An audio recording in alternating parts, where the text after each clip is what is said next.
Hello guys, आज चाहिँ हामी कुमाटे घुम्दै पिपल आँडातिर यसो घुम्न जान लागेको।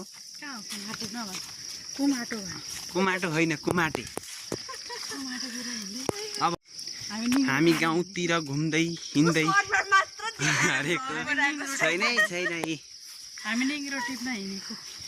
मान्छे निङ्ग्रो अत्र के टिप्नु। अब हाम्रो गाउँ चाहिँ यही हो, हाम्रो बस्ती भने मतलब टोल, हामी बस्ने टोल।